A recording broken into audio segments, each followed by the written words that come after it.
pleasant good morning to everyone, and welcome to another edition of the Coles Brown Show right here on the Black College Sports Network.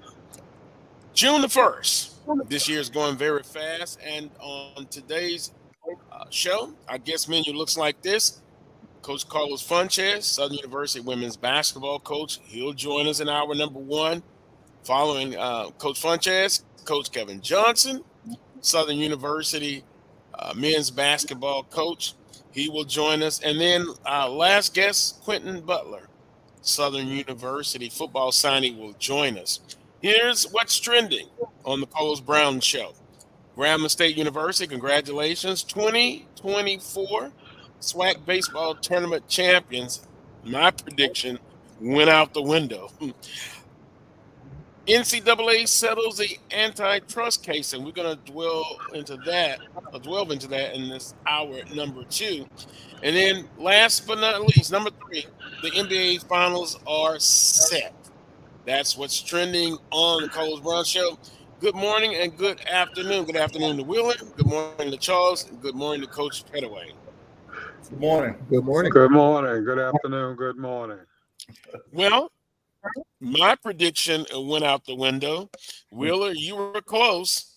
Jackson State, you had them winning it all. Charles, I believe you had FAMU. And I had FAMU. And Coach Pettaway had FAMU. So we all lost on our predictions. But congratulations to Grambling State. Boy, they came from behind. And they win it on a wild throw. An error. And for the second time that I can remember, JSU loses on a kind of a weird situation.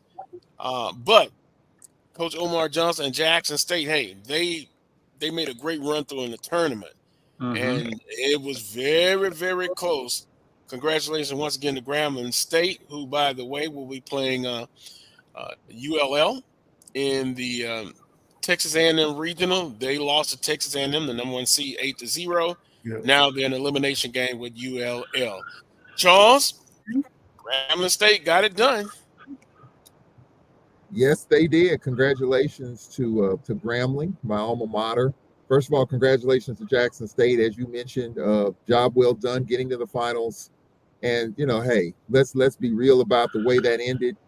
It shouldn't have ended the way that it did. You got to have a little baseball awareness. You can't let that winning run score from third in that situation. That can't happen.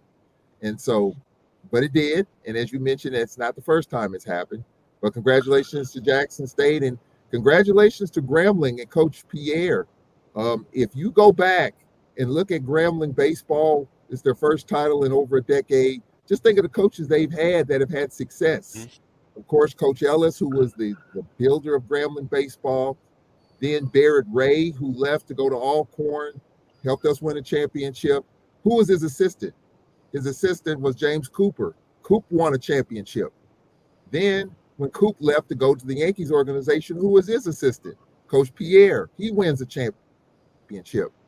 So you talk about coaching trees in baseball. I think Grambling has got a little thing going right there.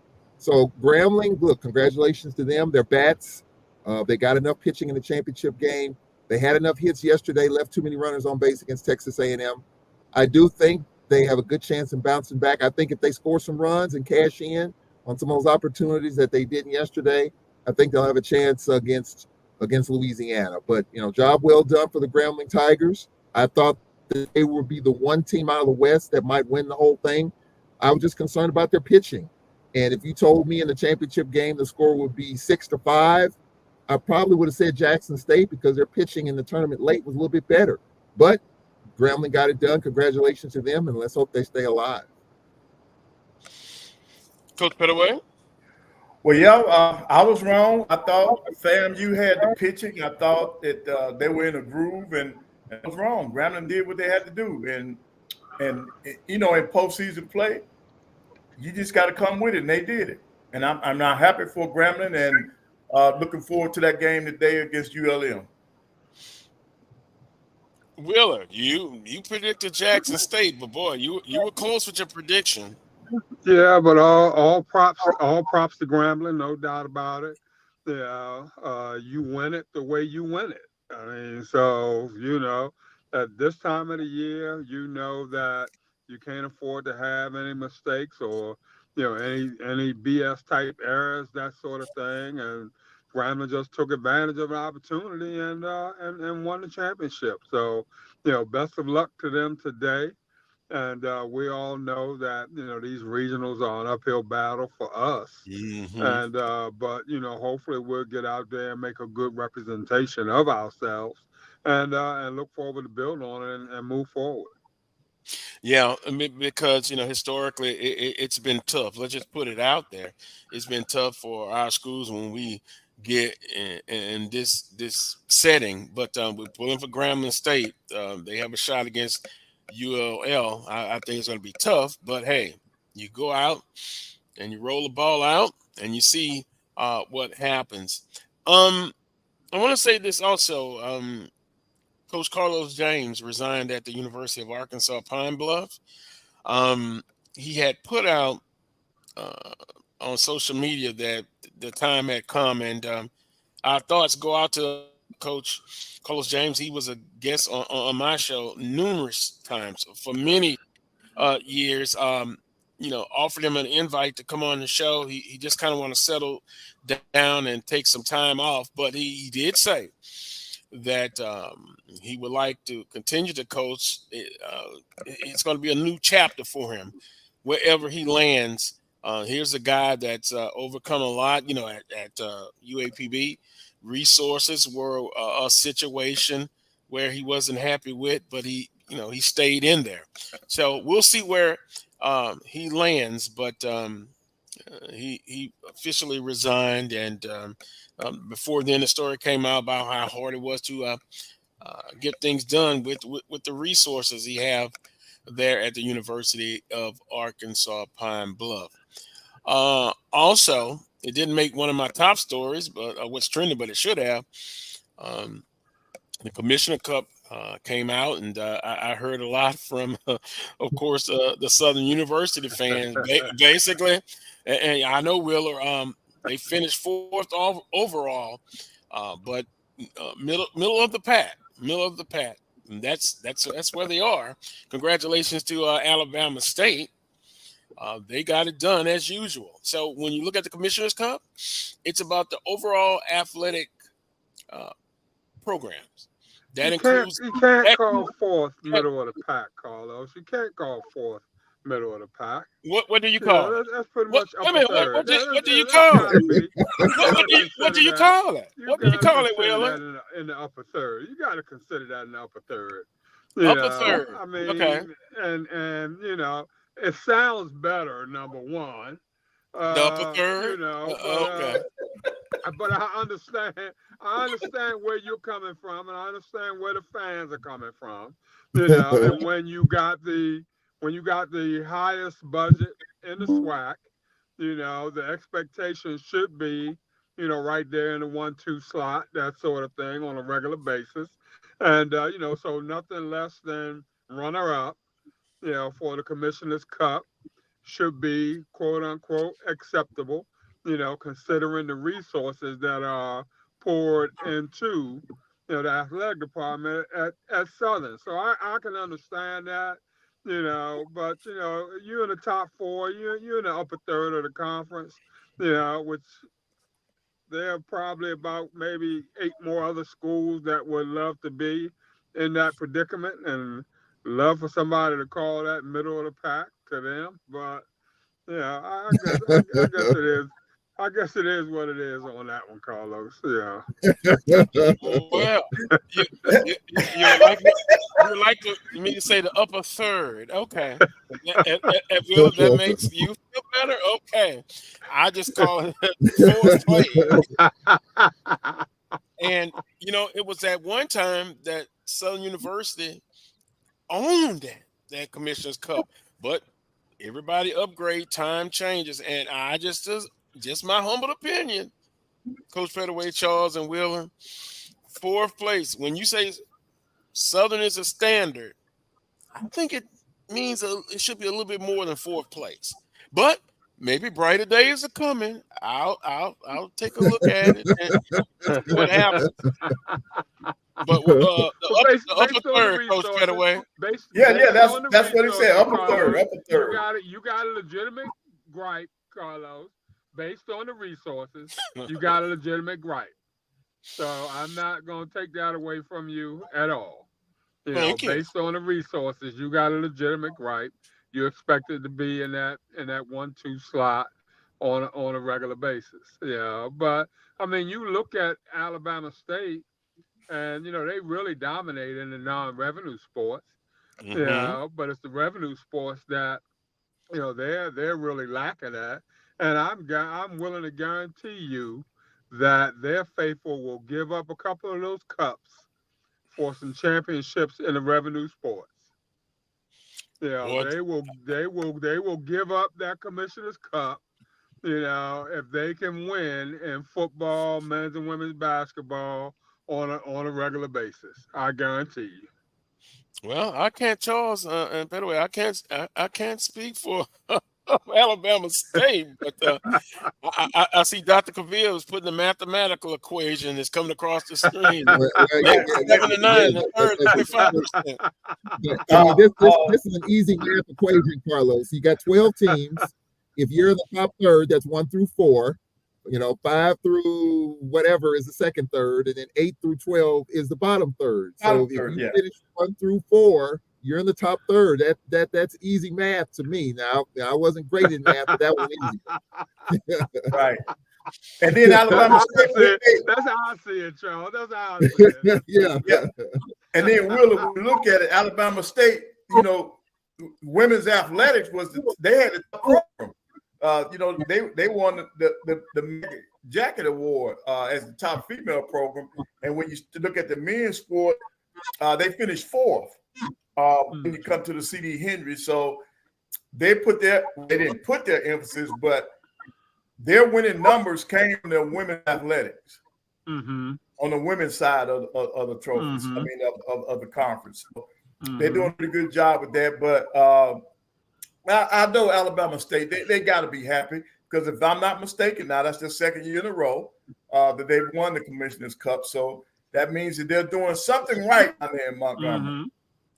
Yep, Well, the only thing to me that they're missing, guys, is football. I mean, they've had great success in years past with Lewis Jackson, and I know Frida's having some tough times, but those other sports have been good. Softball's been good, baseball's been good.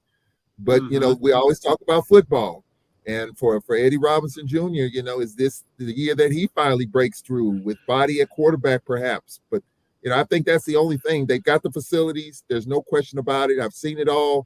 They've got the facilities to attract really good athletes there. And it's just a matter of, in football, can they get it done in that sport? Because that's what we all talk about. Right. And they're probably ranked behind Southern in terms of budget, I would imagine, or close on Southern's heels anyway, budget-wise, I would think. Now, doesn't that make you feel a little weird, Southern Knights, that you have the biggest budget, although you had a deficit according to the latest calculations? Yeah, you're in the top third, but if the equation was the most money, the most spent, best facilities, then you should have some more of those commissioner cups in store. But I don't know, just me. I set my sights high, and it always gives you something to achieve. But we'll see what the Southern Knights how they feel about that. I've heard from a few, and they're not happy campers. I'll be happy to get just one in Huntsville. If we can just get it one time, I'd be happy. Yeah. Well, let me ask you a question from the former administrator's standpoint. The president, when he sees and gets that commissioner's cup, the AD is going to hoist it. How does that help from an administrative standpoint when your president is hoisting that commissioner's cup, a combination of all the sports, and you put it all together? Is that a big deal in administrations? I think it's a big deal, Charles. But at the same time, football, men's and women's basketball are your bragging points. Nobody brags on having the best tennis team. or having the best softball team or what have you. It's football and men's and women's basketball that's really carrying the load, so to speak. So the Commissioner's Cup is great because it gives a presence of overall excellence, no doubt about that. And that's what, presidents are searching for and looking for. But I guarantee you, down the line, Charles, they give up a couple of them for some championships in football and men's and women's basketball. Those are your talking points, when you're in that crowded room, or you speaking to alums and want them to dig deep in the pockets to, donate and things of that nature.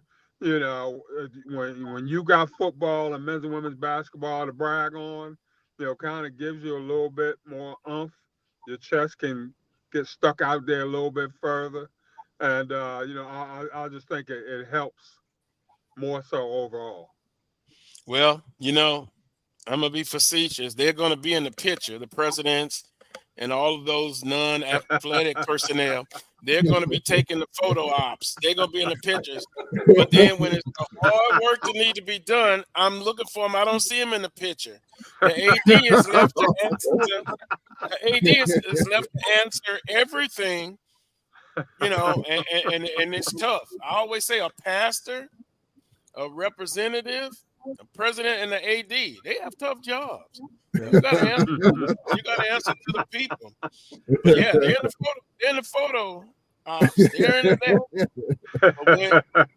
But when it's the tough questions and things are not going right, they're coming for the coach.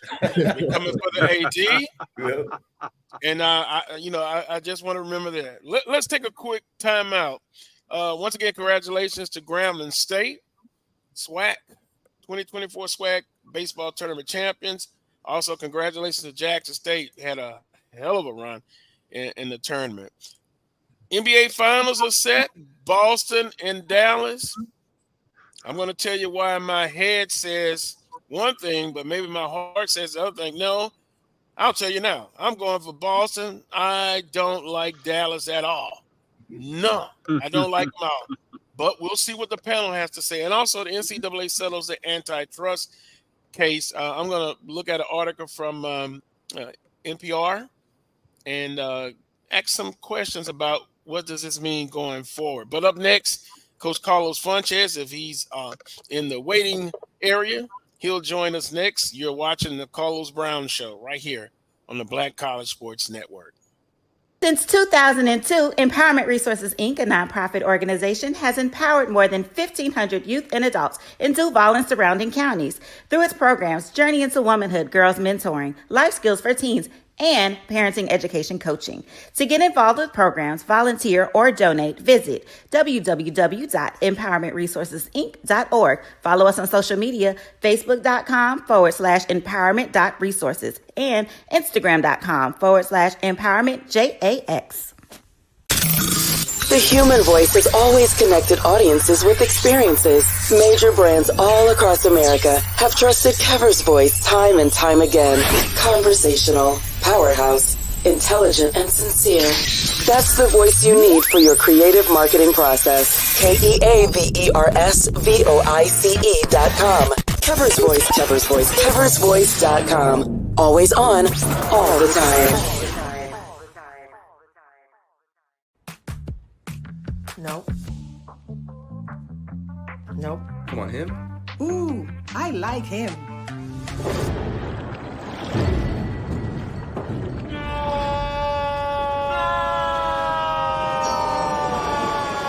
Quick! The Quicker Picker-Upper. Bounty picks up messes quicker, and each sheet is 2 times more absorbent, so you can use less. He's an 8. He's a 9. Bounty, the Quicker Picker-Upper. From novice to aficionado, find yourself here. High quality cigars plus personal customer service. Slow Burn is Waco's only mobile cigar lounge, featuring a meticulous, curated collection of premium cigars.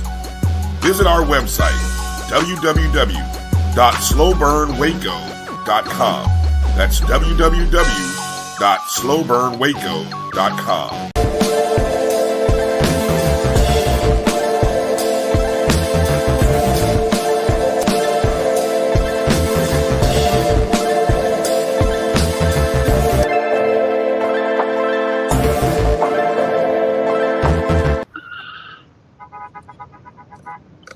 Pleasant good morning to everyone. Welcome back to this week's edition of the Coles Brown Show at the Southern Band.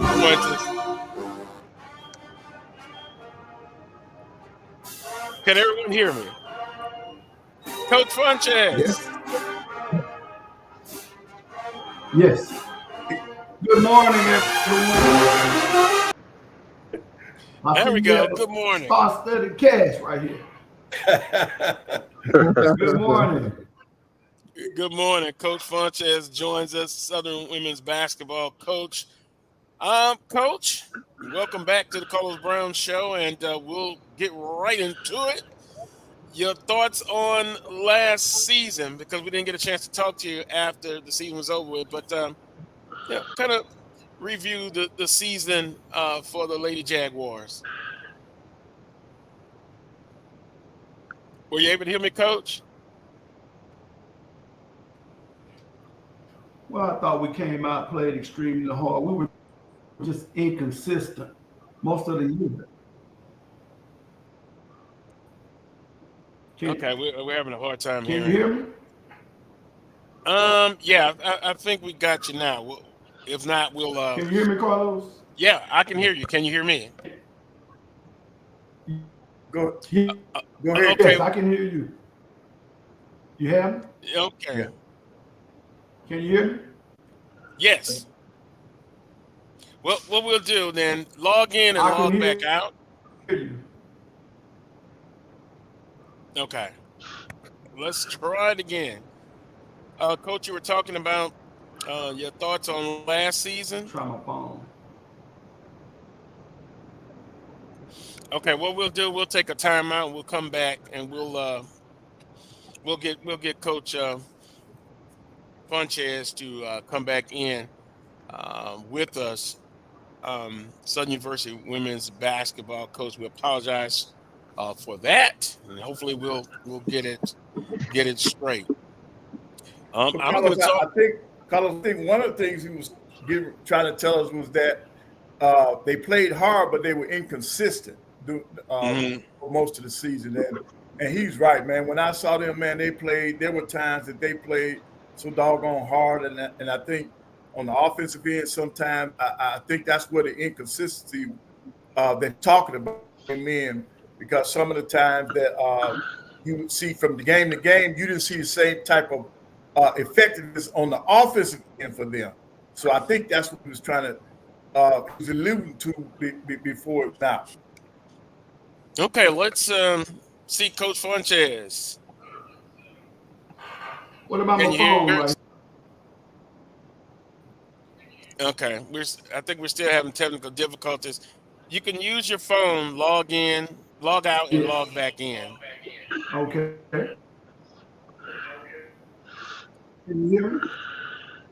Okay, yeah, Coach Pettaway, he was talking about, and there we go. I think we might.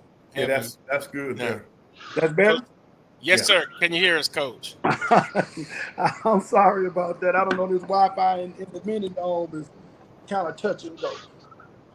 Well, just like in basketball and in life, you got to make adjustments. That's right. Hey, and in the basketball court, you were able to make the adjustment. So we'll start back over again. You were talking about your thoughts on last season, and you were saying about you guys were inconsistent.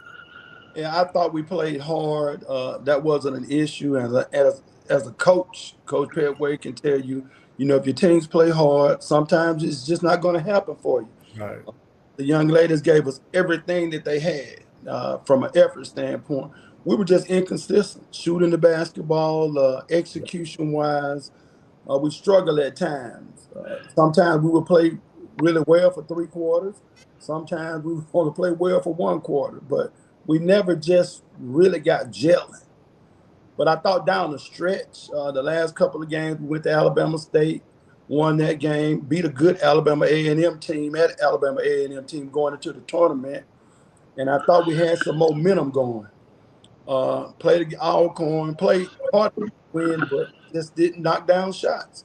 And Coach Kilbert and his team did a great job of, knocking down all their free throws and things like that.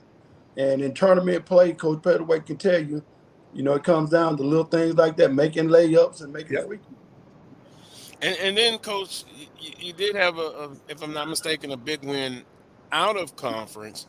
And our conference schedule is so tough, and I know most coaches say they prepares them for conference play. But with that being said, what about those non-conference games, and then the big win that you had?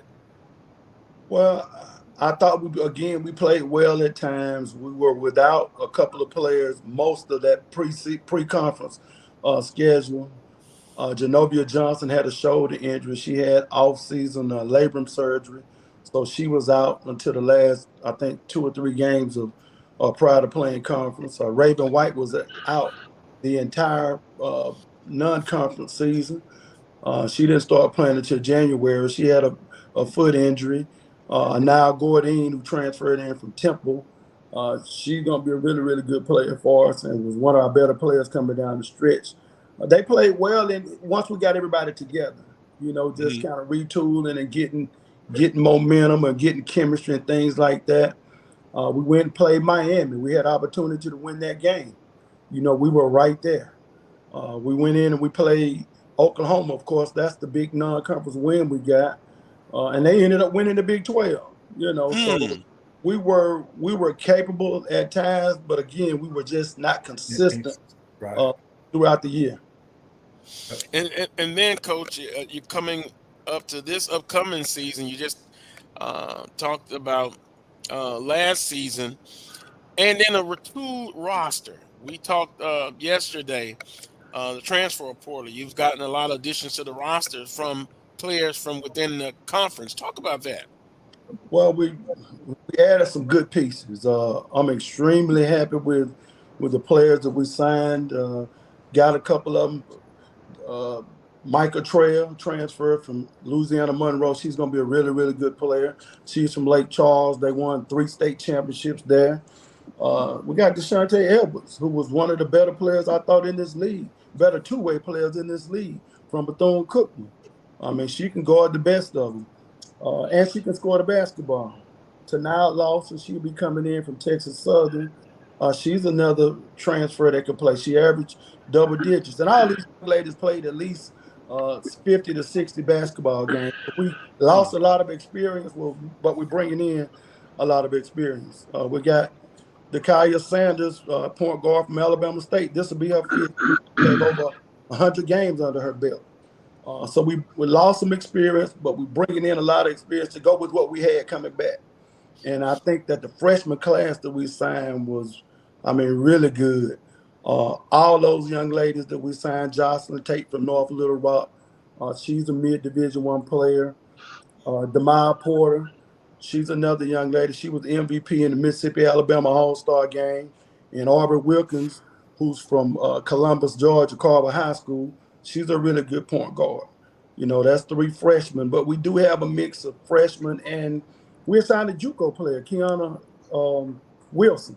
She'll be coming in from Southwest Florida. So we have some good pieces coming in, and hopefully we won't skip a beat.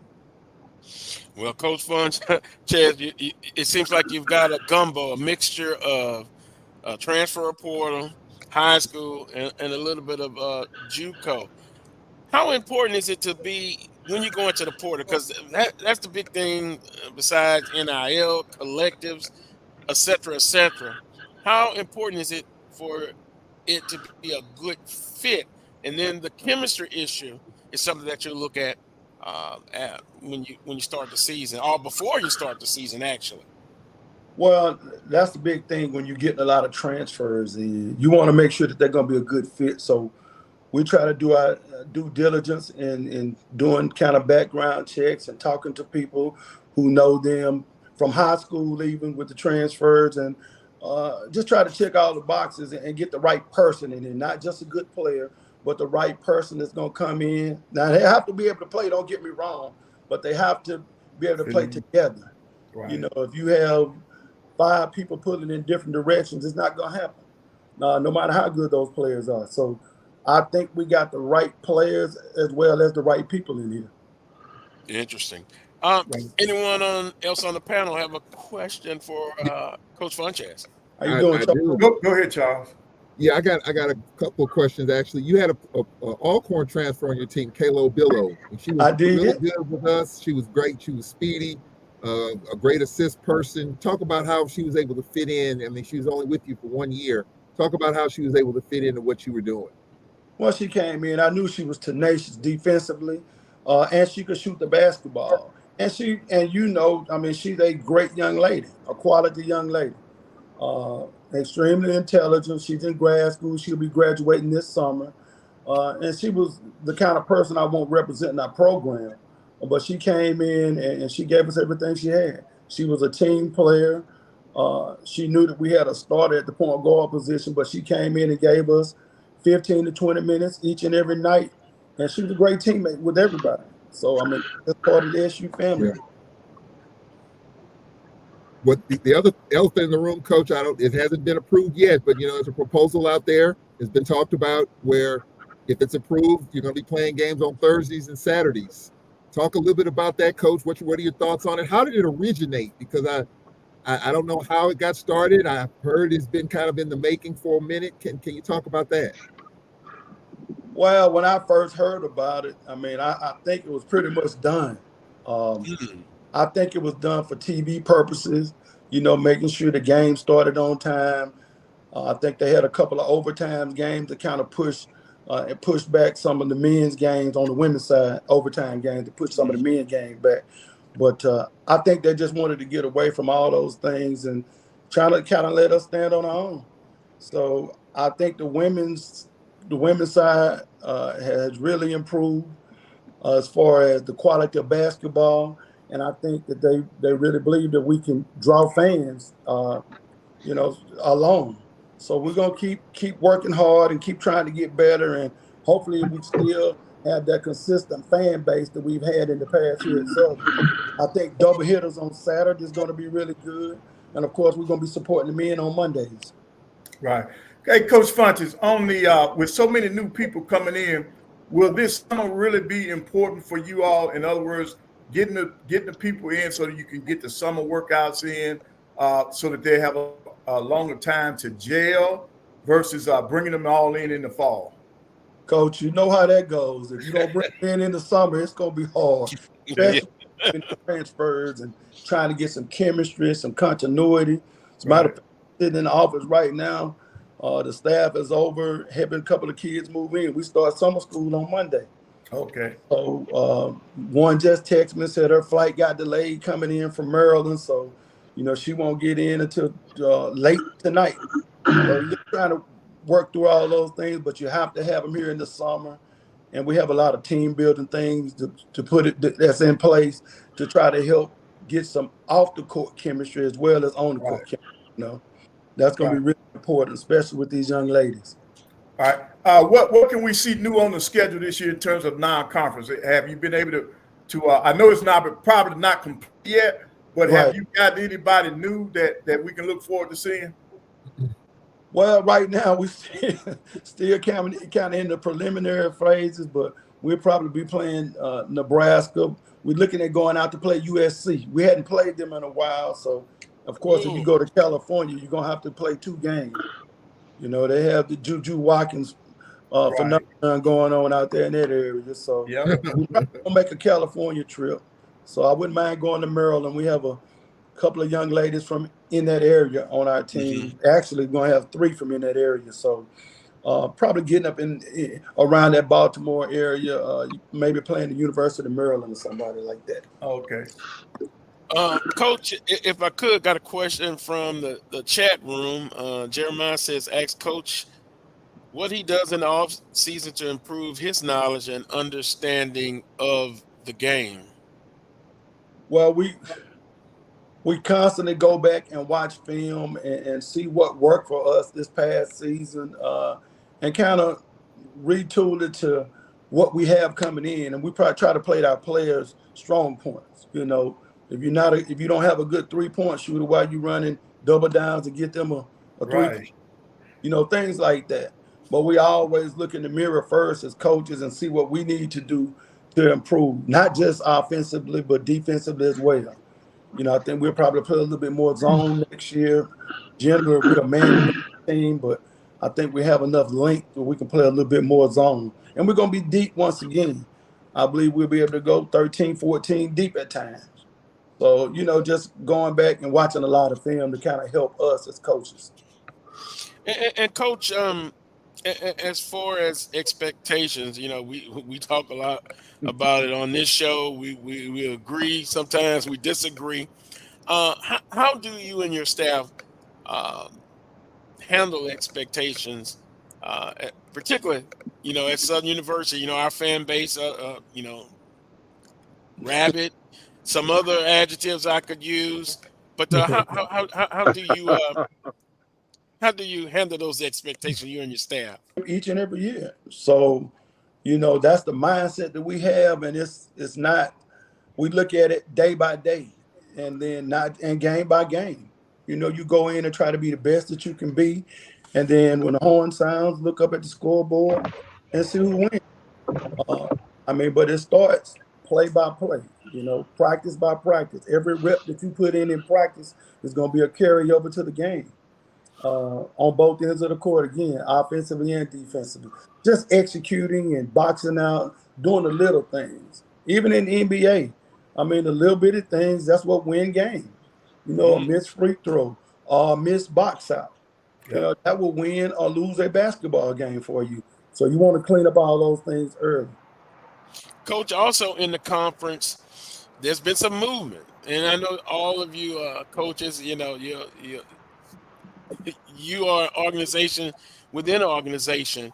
What are your thoughts on, Jackson State bringing in Coach Richardson? You have Coach Thornton Brown, moving around in the conference. What are your thoughts on that? Well, this will be my 20th year coming up in the league, and the coaching is really, really good. It's excellent. The players have gotten better each and every year. Everyone's working out in the summer, everyone as far as I know. So, that alone is going to make sure that the league is going to be a quality league. But anybody can beat you any given night. So there's no easy games. You look at it 1 through 12, you don't have a night off.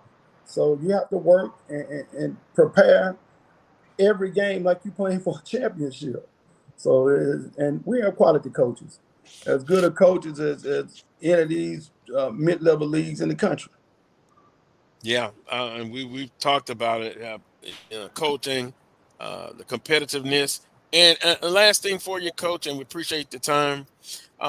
Women basketball is popular, and I was kind of just looking at some of the athletes, like one in particular. I'm not going to mention the name. 6'6", 6'5", 16 years old.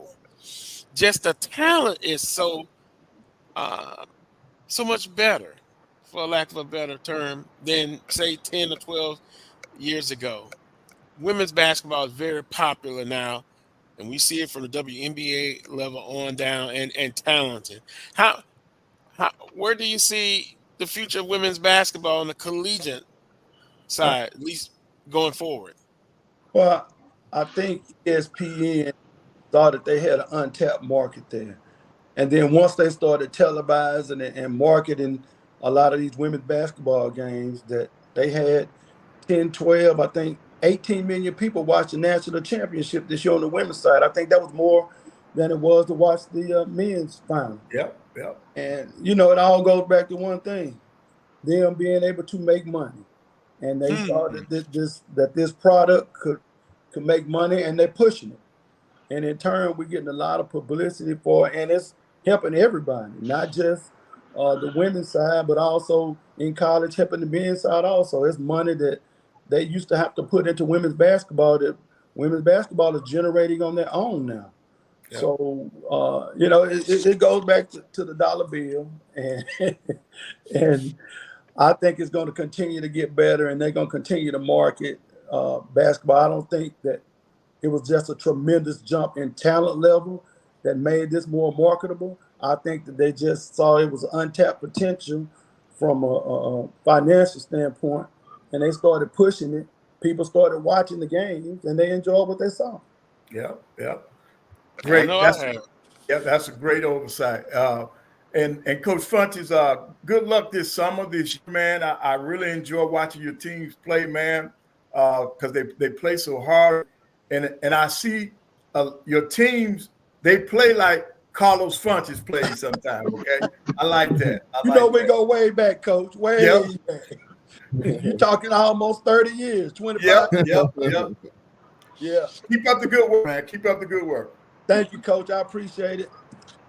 And on that note, we appreciate the time, Coach Funchess. And hey, one thing you say about Southern women's basketball, they're going to be competitive. And then to say Wheeler's thing, they always are in the top third. Always. We're trying. But hey, a couple of championships you've gotten.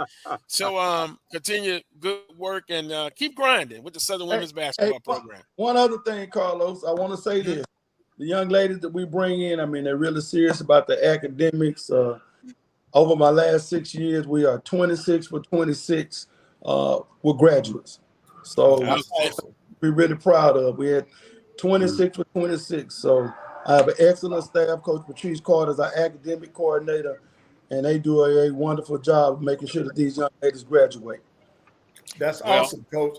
And you all need to get that out, man. See that, Carlos Funchess, that's the kind of stuff needs to be out there, man. Yeah. That needs to be out there, man. That's awesome. 26 for 26, 100%.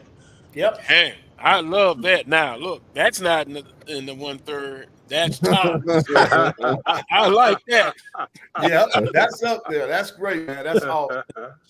And also, congratulations to all the recent Southern University graduate student athletes and student athletes throughout the conference. Congratulations. Thank you. All right, Coach Funchess. Thank you all. Appreciate it. All right. We're going to take a quick time out. And when we come back, Coach Evan Johnson will join us. And then we'll get into hour number 2. Don't forget, special guest Quinton Butler, Southern University football signee, joining us. And also, we're going to talk about the NCAA settles the antitrust case. Interesting. The college landscape is forever changing. We'll be back after this timeout. You're watching the Coles Brown Show right here on the Black College Sports Network. If you think all pads are exactly the same, think again. This is Always Ultra Thins reinvented with the Always Triple Protection System. This pad wicks gushes 90% faster, absorbs even more so you can feel dry, and locks odors in. Rethink your pad for up to 100% leak-free and odor-free comfort with the totally reinvented Always Ultra Thins. This is always like never before. The Cuvée Group is a Florida-based marketing and training consulting firm. We help businesses communicate to their target audience and engage them in conversation. We also help to expand their audiences, which will ultimately result in growth for those organizations. In addition to being a certified constant contact specialist, my colleagues and I are also certified in John Maxwell Leadership Principles. We use these proven principles to conduct workshops, training, and private coaching sessions for individuals and companies looking to take things to the next level. Contact us to schedule a free consultation. Issues today, don't delay, call Cuvée. As technology continues to bring changes to the world of education, it's time we also reimagine teacher professional development. Gone are the days of one-size-fits-all learning that can only be accessed at a specific time and place. The Stride PD Center is an on-demand library of mobile-friendly courses that allow educators to learn anytime and anywhere. Our dynamic courses provide bite-sized learning and help educators advance their knowledge while also gaining professional development hours. The best professional development plans are those that include a level of flexibility and choice for educators. Whether you're a teacher, school, or district, visit us today to take charge of your learning.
Welcome back to this week's edition of the Carlos Brown Show. Enjoying the Marching 100 there.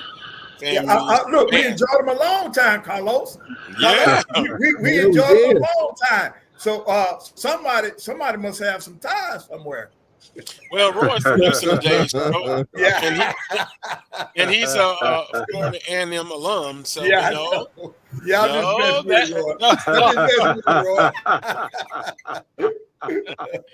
actually, a great song, great band. We have a lot of great bands in the conference, and I try to add each and every one in as far as the different bands. We're now joined by men's basketball coach in a beautiful attire, Kevin Johnson. Good morning, Coach Johnson. How you doing? Good morning, guys. It's been a minute. It's good to see you. Good morning. Good morning. Yeah, it's been a while, and we wanted to get you on and get an update on the program. But first and foremost, want to promote your basketball camp that's coming up. And we do have a graphic for you, and there's talk about it, Coach. Well, I appreciate it. You know, last year we didn't even do a kids camp, so I'm excited this year. This will be our first kids camp. It's coming up June 10th through the 13th, and it's for young men ages 6 to 12. And so we have that one, and then we're also going to do a team camp, which will be June 25th through the 27th. And that's for all teams. And what we were really excited about the start we had last year with that one. We had about 38 schools with very little time to promote. So we'd like to double it this year. And to be honest with you, we signed a kid out of that camp. So any young prospects out there that you think you're good enough to play for the Jaguars, encourage your coach and your team to come to camp.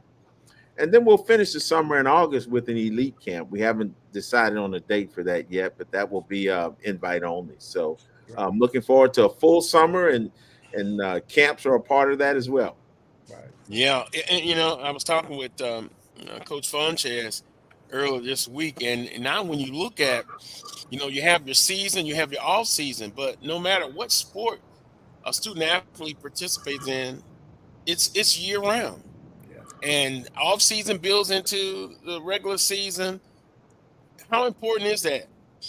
It's crazy because I'm probably like Coach Pett. I remember the days where, when the season was over, you almost put the balls up and you couldn't really get going until what was our date? October 15th. October 15th. Yeah. Still etched in memory. So, but now it's, with the NCAA allowing practice in the summer, it's a year-round deal, and you have to be in that game. So, I think our guys, the guys that we have returning, had a really good spring.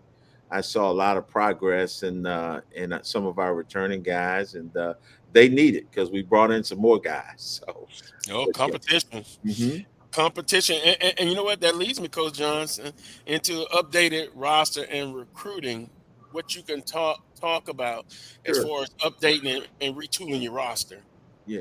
Before we do that, I love my staff. Rennie Bailey, Jethro Hillman, the two experienced guys, and then I have the two young guys, John Tavel and Rashad Richardson, and they kind of were kind of at odds. The veteran guys want to stick to the traditional recruiting. We're gonna work. We got to retain some of our key players, and then we got to build on that. And the young guys, they're like with the new wave. Hey, let's get in the portal, coach. Let's get in the portal. And but I think we had a really good mix. We were able to really retain some key guys, and then we built some depth and we added some talent. I kind of been trying to keep up with as much as I can because with social media now, Mhm. you know, it is announced, players announced. Just even in the chat room now, coach, they're asking about point guards, any bigs coming in. But now you tell me if I'm wrong, Coach Johnson. From what I know going into year two, Mhm. I know I can say this. I think you love players that are two-way players, defensive, and you like big guards. Yeah, I do. You have to play both sides of the ball. You got to be able to play on the defensive side, and you have to be able to score the ball. I think if you look at the two teams in the NBA Finals, that's the reason they're there. They both can score the ball and they play defense, and so that's what we're trying to put together. But I said in year one, I think the thing we had to do was come out of the gates and be competitive early, and now going into the second year, we want to play for a championship. I feel like we really have a good nucleus, and I think we added some talent, and we'll be deeper. Anyone on the panel, go right ahead. Yeah, Coach Johnson. Now you had to be halfway pleased now with your first season. Now you got to be now. I know you hard on yourself, but I don't think you give yourself enough credit because Sure. what you all did, in my opinion, was outstanding in your first season. Coach, that means a lot coming from you. I really appreciate that. Again, we had to be competitive and we had to establish a culture, okay? Because you don't have a chance if you don't do that. And I feel like we did that, but it's time to push the needle a little bit and see if we can get to that next level. But I think you're right. I think we got a foundation going. Right. So, Coach, during the recruiting process, and I know it's still ongoing, but have you been able to add depth in the post and on the perimeter? Both. My philosophy recruiting, coach, is that you're always recruiting every position.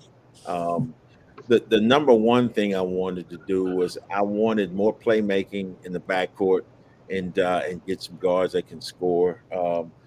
Signed got a kid out of the portal from Oral Roberts, Cam Ambry, who's really talented combination guard that can really shoot it, about 6'3", and went over to your neck of the woods and got a kid out of Lawson State and Mikey Jacobs, who I absolutely love. Big, tough, strong scoring guard, man, and can score at three levels and it can also create for his teammates. And then there's a third guard in that mix, in Joe Manning, who's a Louisiana kid, who also goes about 6'3", that played at Northwest Florida last year, and he's just a winner. He can score the ball, but he'll play defense. He'll guard the ball. He'll be good away from the ball, and just a high energy type player. So really excited about those three guys bolstering the backcourt because you guys watched us down the stretch, man. It was hard when you don't have the playmakers down the stretch, and when it's a struggle to get to 65 points, it just makes those games difficult to win.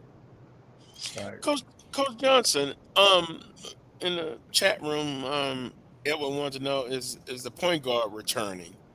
Yeah. Again, we wanted to maintain the nucleus of our team. And Dejan Damasi played the point guard for us all last year, was second team all conference, averaged right around 10 points a game. And a lot of people don't know this. I want to say this about him. He is a tough customer. The last 3.5 weeks of the season, he played with 3 torn ligaments in the thumb. Wow. And he refused to get his wrist x-rayed. And so he's such a competitor. He didn't really want to get it x-rayed because he felt like if he had gotten it x-rayed, he wouldn't have been able to finish the season. And then he also had 2 bulging discs in the back. So we know down the stretch, boy, it was tough for us just to, try to be successful. And he was a guy who was willing to play hurt. So hopefully getting him back and healthy, he can return to all conference form. Visiting with Coach Kevin Johnson, men's basketball coach at Southern University. Coach, like I asked Coach Funchess, expectations, that's something you always have to deal with. And then we also want to talk about, I know it's preliminary and it's early, about future schedules. Because the last time we talked to you, coming in year one, the schedule's kind of set. So I guess my question is that you have a little bit more input in as far as what way you want to go in the direction of pre-schedule, pre-conference schedule. Yeah, we have really been working hard with the schedule. Unfortunately, at this level, you're always going to have to bring in a lot of money, and so we're just trying to do that and be as efficient as possible. And trying to pick it up in huge chunks, which would give us some flexibility. But we still have to bring in that money. One of the things that I was hoping is that the league would do something in terms of the men's basketball schedule. And, I think they floated around the idea of reducing the schedule and playing East and West, which would give us more non-conference games, and then therefore would give us a chance to have more balance. I was really excited about the possibility of that. I'm not really sure where it is, but if we're going to play 18 league games, then we're probably going to be restricted some in the non-conference. So we're talking about maybe less conference games is what you're talking about. I know it was something that was talked about. I don't think there's been a decision made.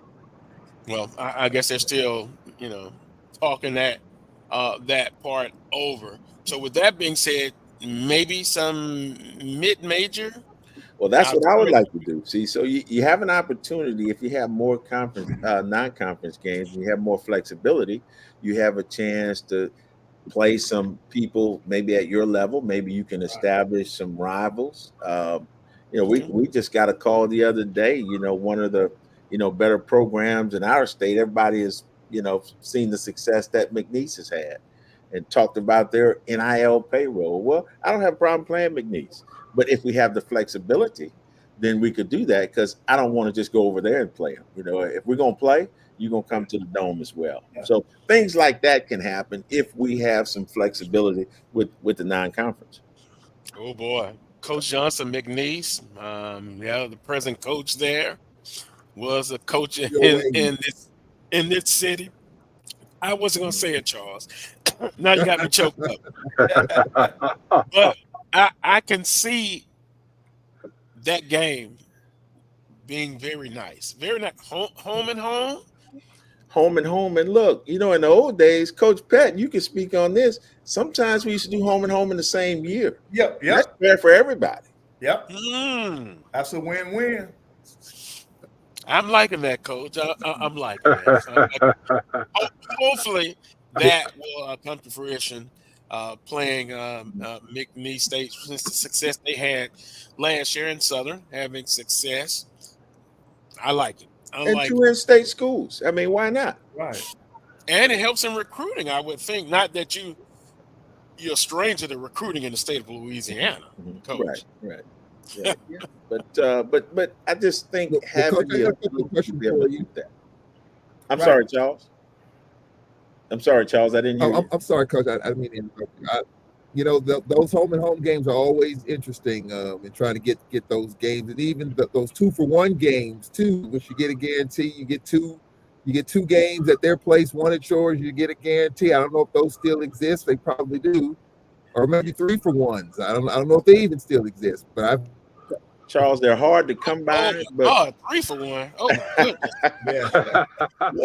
I don't know if I want to do a 3-for-1, but those 2-for-1s are hard to come by. I have a really good friend, and Ray McCallum, I worked with 4 years at Tulane. He was the head coach at Houston back in the day, and he did me a favor. We played him a 2-for-1, and we went to Houston first when I was the head coach at Centenary and beat him. And then Houston ended up canceling the contract. So,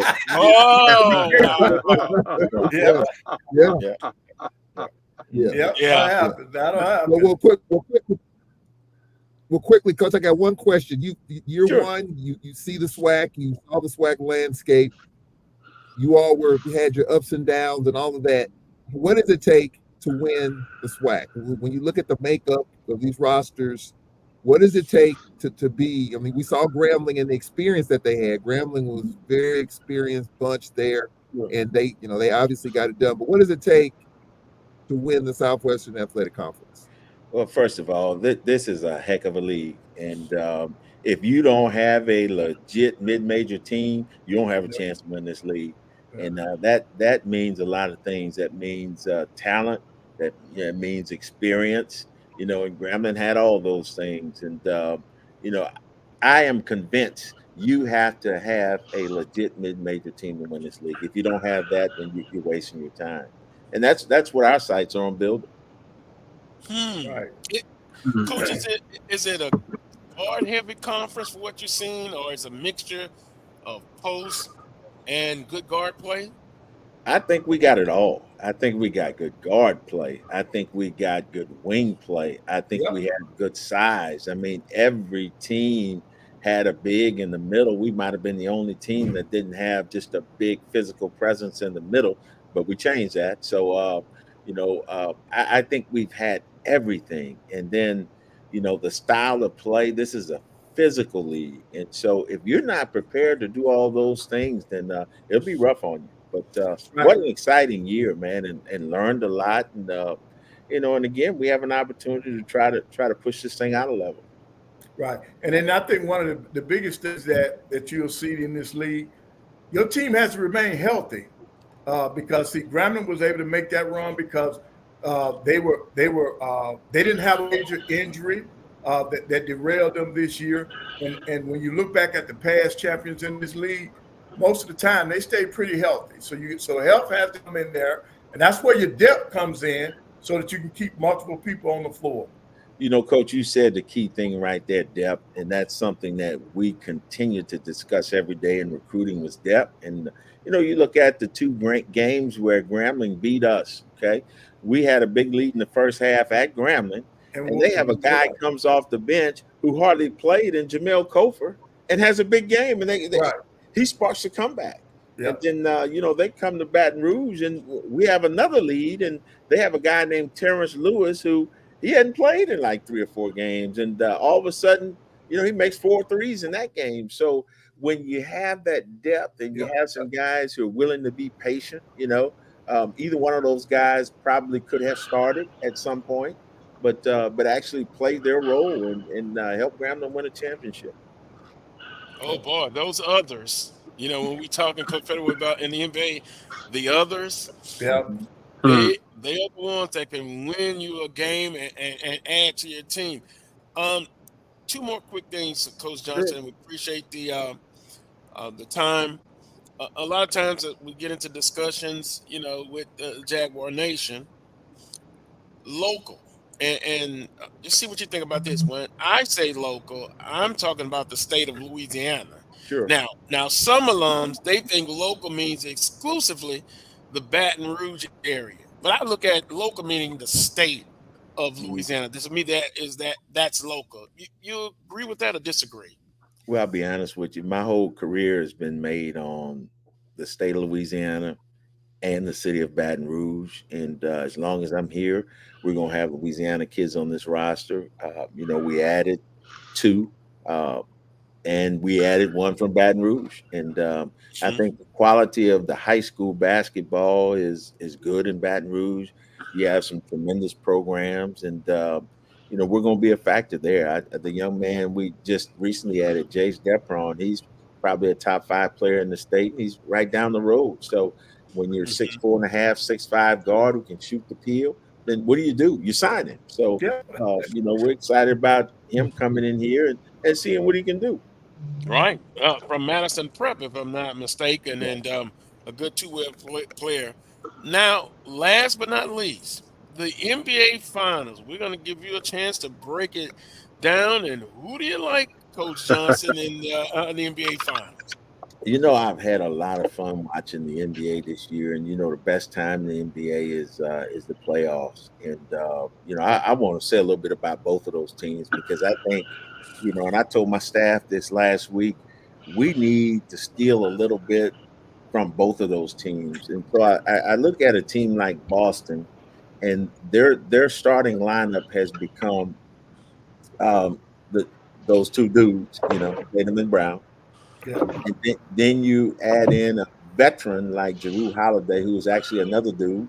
Mm-hmm. And then you put those 3 guys out there who they can make plays and score at all 3 levels. And you put them out there with the center and Al Horford, who can shoot threes from the corner and the slot and the top. And then you take an all-league, all-NBA defensive player in Derek Wright, who is also deadly at scoring the ball and can shoot the 3. How do you guard that 5?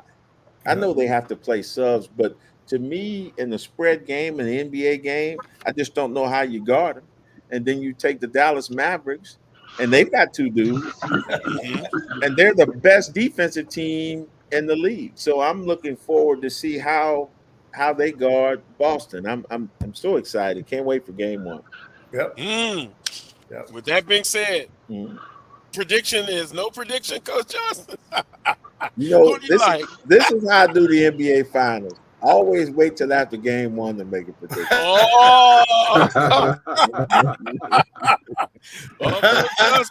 hold that against me, but I got to see who's coming out with that juice and who's going to throw that big punch. So I'm not always right. I like to wait till after game 1, because it's going to be a chess match. I mean, how about the job that Jason Kidd has done? Right. He doesn't have as much as Boston has, but he's right there, and I think it's going to be a competitive series. Oh, yes. Well, we'll take you on that. That's a good saying after game 1, because I used to use somebody's going to win, somebody's going to lose, and I'm predicting I'm going whoever wins. I hear you, Carlos. I hear you. As Real Carey says, I'm going with Coach Johnson on that one. I hear you. Well, Coach, we appreciate the time. Much success with multiple camps coming up. And I think last time we talked to you, your team was going to play out of the country. Is that still? Yeah, we're going to go. We're going to go to Bahamas. I appreciate you bringing that up. I'd almost forgotten about that. We're going to go to Bahamas for 5 days and play 3 exhibitions. And I really wish this was something that college programs could do more often. I know the rule is you can do one every 4 years, but just to really get away and have a chance to build some camaraderie and some chemistry and spend some time together, that's the biggest thing. And so I'm glad we got the opportunity to do that this summer. Boy, I wish I could be a ball boy. Go on that trip. Ball boy, work on that 3. We might need the 3. Well, I'll tell a quick story. I'm not the traditional player. When I played basketball, I didn't know that my mother, God rest her soul, was an outstanding basketball player. She took me to task in the backyard when I was about 10, 11 years old. So I'm kind of the guy. I can't create my own shot, but if you give me an opening, I can hit the 3-pointers. But back then there wasn't no 3-pointers. But appreciate it, Coach. Even though I could just be the ball boy, I'd be happy to go to the Bahamas. I hear you. Man, I always enjoy chopping it up with you guys. Again, I appreciate you having me on, and we'll do this again hopefully soon. Look at Pat Riley's texting me already. Miami, you got some work to do, Miami Heat. Yes, you do. Coach Johnson, we appreciate the time. Enjoy the rest of the weekend, and we'll talk again soon. Sounds good. All right, have a great day. Take care, Coach. Take care. All righty. Yeah, true story, Charles. My mother took me to task. I think I scored 2 points in the backyard. And I forgot to say this. I had all my little friends with me in the backyard because we were playing before she came outside. And boy, Carlos, that's a story you kind of keep to yourself there. You know? You kind of hold that one. You got to put that one in an envelope and back pocket. But the point was, I couldn't take you off the dribble. I was that guy sitting out there on the 3-point line, and you throw it to me, and I'll make it. But if you force me to put it on the floor, disaster. With that being said, we'll take a time out. We appreciate Coach Johnson, Coach Funchess joining us on today's show. You're right, Willa, but see, I'm a transparent guy. I got to tell all the stories, good or bad. But when we come back, I'm going to pull up an article from NPR and Becky Sullivan, what we know and what we don't about a historic settlement to pay college athletes in conjunction with the antitrust case has been settled. What does it mean? I'll simply say it's going to be the haves and the have-nots, Coach Pettaway and Willa and Charles. Again, we'll talk about that until 12:40, and then we'll be done by Quinton Butler, Southern University football signing. We'll be back after this quick timeout. You're watching the Carlos Brown Show right here on the Black College Sports Network. Itchy, squirmy, scratchy, family not getting clean? Get Charmin Ultra Strong. Go get 'em. It just cleans better. With a diamond weave texture, your family can use less while still getting clean. Goodbye, itchy squirm. Hello, clean bottom. We all go. Why not enjoy the go with Charmin? At Hampton Law, our primary goal is to provide non-traditional yet effective solutions and redefine the approach to client legal concerns. As your trusted legal advisor, we believe in sophisticated, personalized services that eliminate the confusion and complexity sometimes associated with legal matters. Our high standard for client care and concern, coupled with our extensive legal knowledge and skills, make Hampton Law a resource focused on the protection of the client's interest and overall goals. We value our clients and truly enjoy working with them. Visit thamptonlaw.com to conveniently schedule an appointment online. Tamika Hampton Esquire, 1631 Rock Springs Road, Suite 336, Apopka, Florida, 407-494-1471. thamptonlaw.com. Nope. Nope. Come on, him? Ooh, I like him.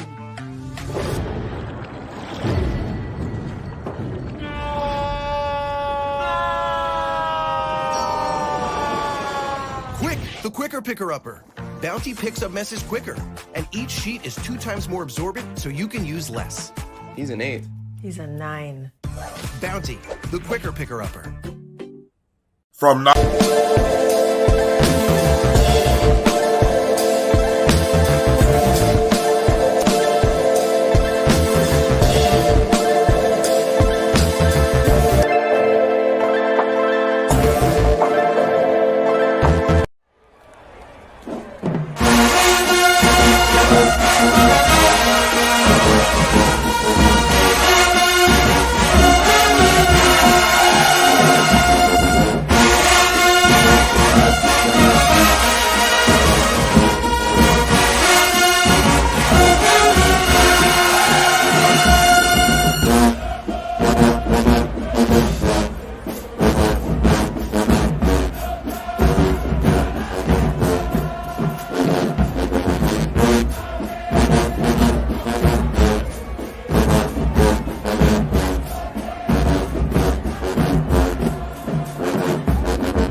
Welcome back to this week's edition of the Coles Brown Show right here on the Black College Sports Network. Make sure you hit the like, subscribe, the notification button, thumbs up if you enjoy the Coles Brown Show on the Black College Sports Network and all of our plethora of shows on the network.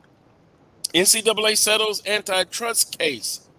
Let me read a little bit from this article. Just bear with me. Becky Sullivan, produced May 24th, weekend NPR edition.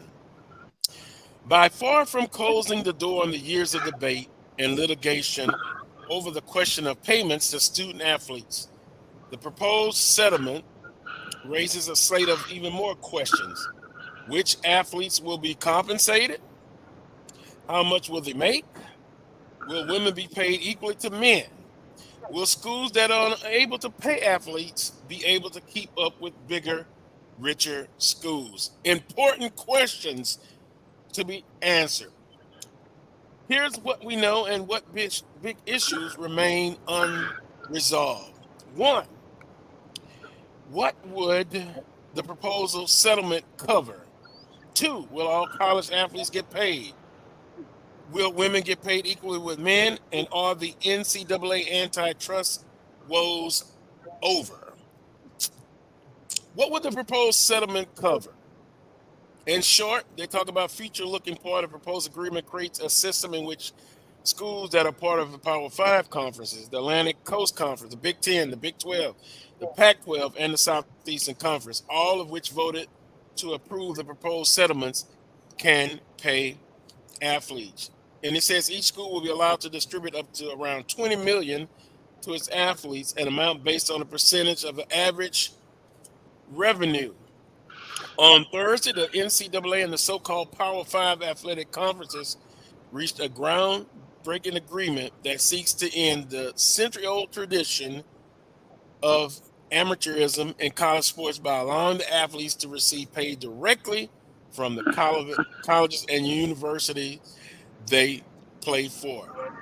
The agreement, part of a class action lawsuit known as House versus NCAA, must be approved by a federal judge overseeing the case, a decision that could be months away. And it's a $2.8 billion settlement over antitrust claims.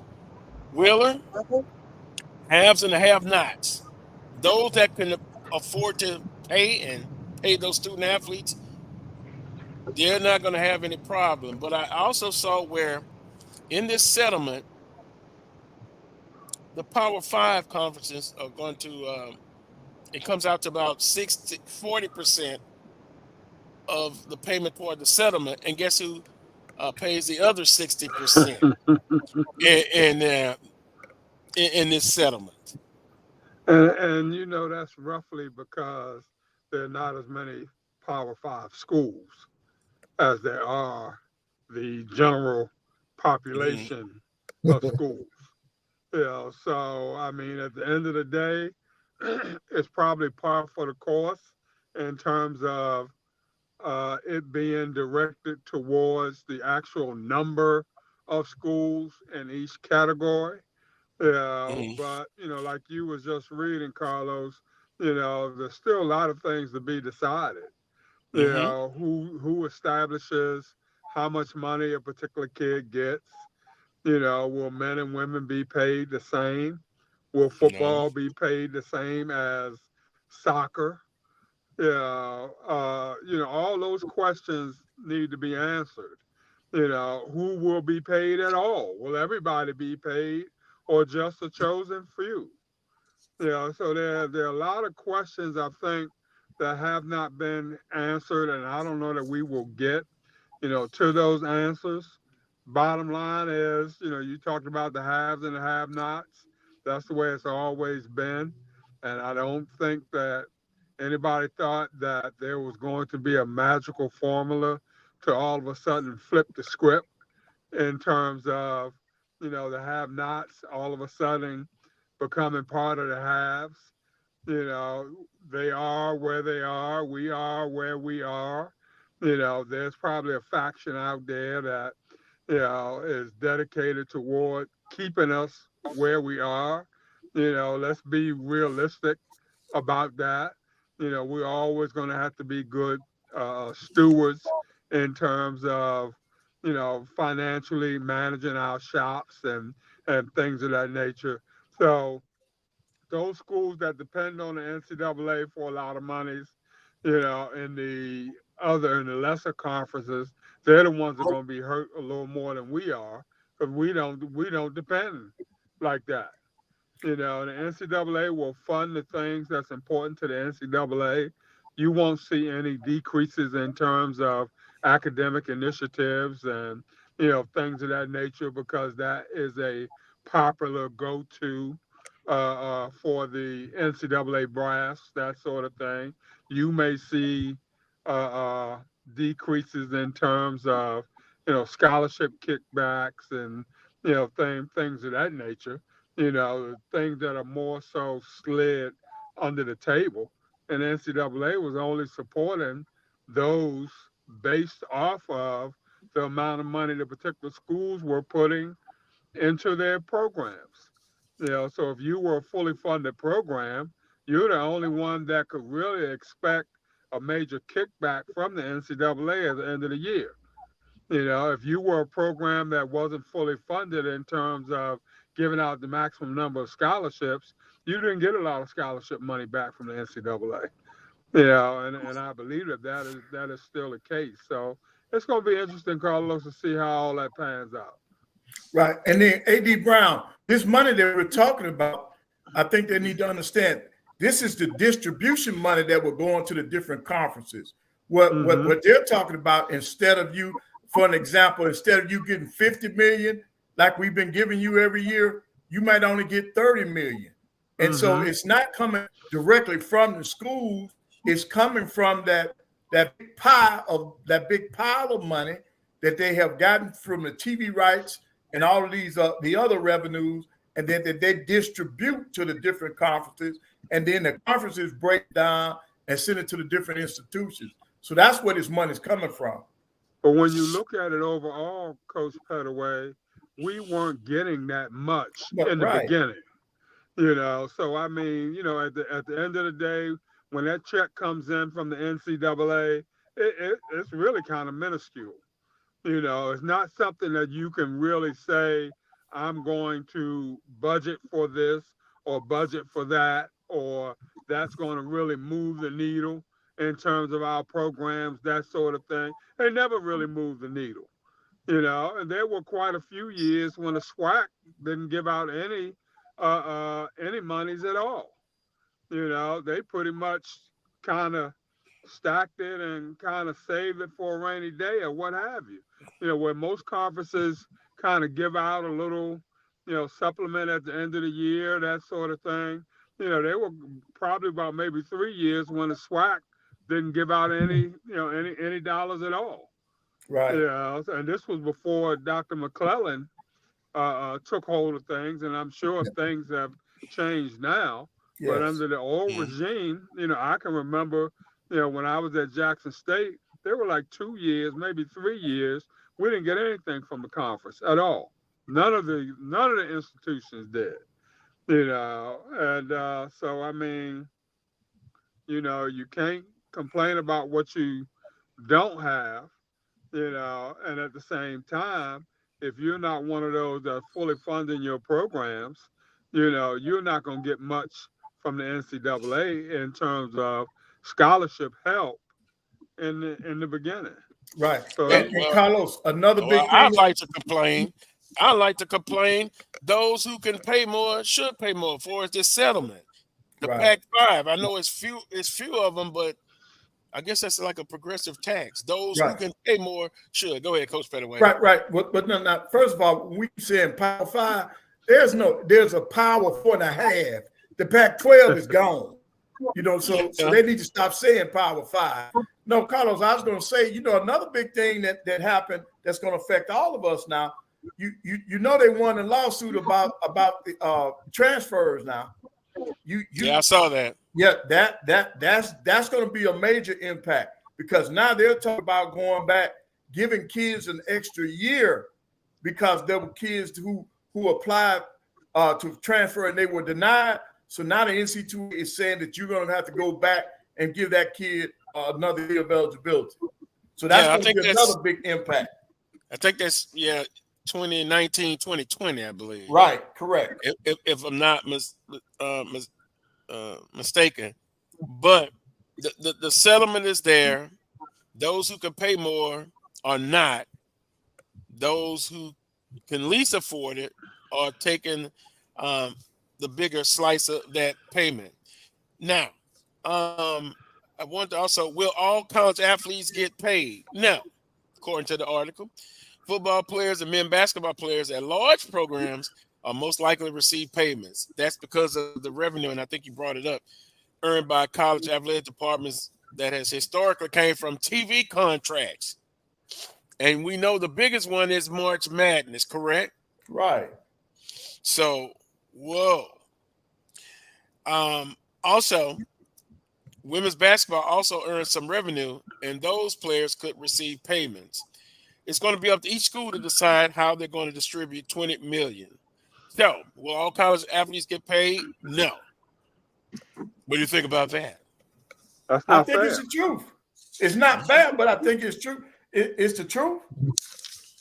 Yeah, it's not because fair. when you look at the NIL deals now, you outside of football, basketball, you still got only a handful of athletes that really have NIL deals. Unless a school, I'm sorry, go ahead, Willa. I'm a staunch proponent. If you can't pay them all, don't pay any. Right. You know, it's just not fair all the way around. You know, we all put in time in terms of practices and sacrifices and, you know, the whole 9 yards, everything that go with our particular sport. You know, just because I might play volleyball and there's no money in volleyball, you know, I put in just as much blood, sweat, and tears as the, you know, football player or the men's or women's basketball player, that sort of thing. So, you know, my thing is, if you can't find a way to pay them all, you know, then nobody should get paid. No one should get paid. That's just my take. Carlos, I've been reading up on this, and I know we talk about the haves and have-nots. I read an article the other day, and we talk about these collectives and NIL, and I'm just going to use the University of Georgia, and, you know, they're way out there. They have a guy that's over that collective, and I read an article the other day. They're paying Georgia football players $1 million a month. $1 million a month for football players, for Georgia football players, $1 million a month. So that just tells you how much money that's involved. You know, the commissioner, Dr. McClellan's talked about the fact that from a financial perspective, the SWAC is getting more money than they've had in the past. I think Wheeler Brown talked about years that they hadn't been getting as much in terms of distribution. We're getting a lot more now, but, you know, you're paying back and you're paying it forward. You know, with this settlement, how much is going to impact the SWAC's coffers? How much is going to impact our schools' coffers individually? And then the other thing, Title IX is still out there. And even in the SEC meetings, there was a representative from Title IX that was in those meetings. So we're going to have to deal with that. All of us are going to have to deal with it. You know, the chunk of the cake that we have to lose may not be as much as LSU, but there's going to be some skin coming off the bone somewhere, somehow. And the question is, how can we absorb it? And how can we make this as pain-free as possible? I think, you know, we don't know how this is going to look. Coaches have even said in the SEC meetings, they don't know what to expect. There's still a lot of moving pieces, but it doesn't, from a financial perspective, it doesn't sound good unless you're flush with a whole bunch of money. So a lot of schools can absorb it. Wheeler, when you say all athletes should be paid, are you saying that they all should receive the exact same amount? I would, you know, I'm saying yes.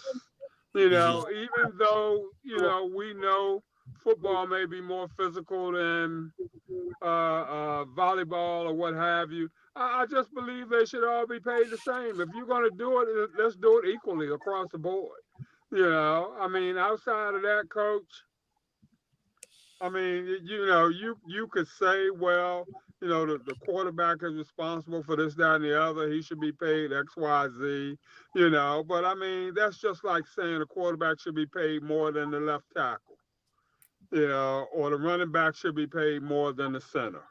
No, I was don't believe more that like either. by sport. I was thinking like sports.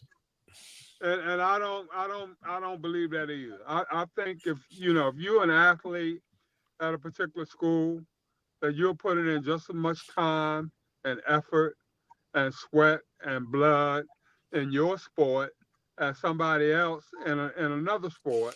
And if we're gonna do this thing, let's do it fair across the board. Don't punish me because I'm not the star quarterback. Because that's when you get into situations where the starting quarterback is getting more than the second string quarterback. Now when the second string quarterback becomes the first string quarterback, does his salary change? Or the backup right guard is getting less than the starting right guard. That sort of thing. But they both put in the same amount of sweat. They both put in the same amount of work on a regular basis, on a daily basis. I just believe, Coach, it should be fair and equal across the board. Then I think you solve a lot of issues in terms of your chemistry, in terms of certain athletes not liking other athletes in different sports, because they feel that, they're more privileged than, an athlete in another sport, that sort of thing. I just think this thing just opens up a whole another can of worms that don't need to be open. Right. And so, Carlos, do you think they're gonna pay the athletes, and then are they still gonna have the NILs? Well, I just read an article. Yeah, that's not going to go away anytime soon. The collectives and NIL. Also in the article, schools will have the option to pay players, and kind of what you guys are talking about, that generally don't generate revenue. Soccer, tennis, track and field, etc., etc. Now, one of the guys brings up an example like Marquette. Their best sport is basketball because they don't have football, right? Right. But they got hockey. I mean, they probably got hockey though. Yeah, but then what happens? Like Wheeler says, how are you going to pay the student athletes? Is it stipend across the board? No. In the article it says football and basketball players, student athletes are going to probably get paid first. And then within that, you're still talking about the upper level conferences.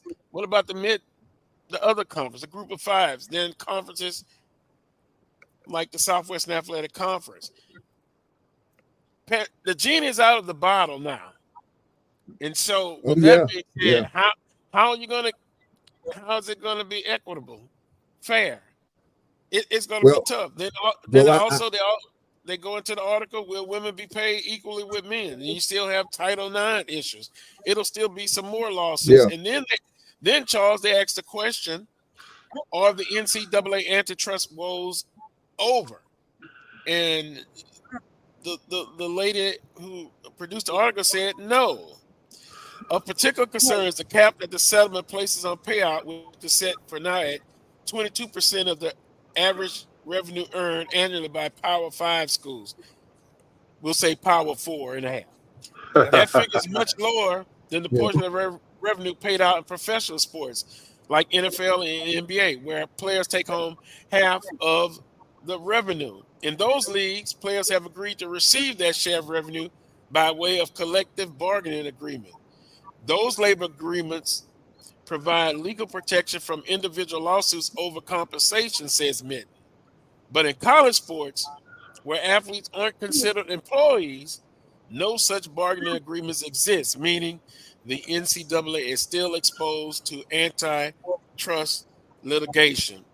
The NCAA, and I'll be finished, and schools are already lobbying Congress to pass a federal antitrust exemption for college sports that will protect them from future lawsuits over pay. So when you talk about Georgia, the $1 million, Charles, I don't want to be mean and rude, but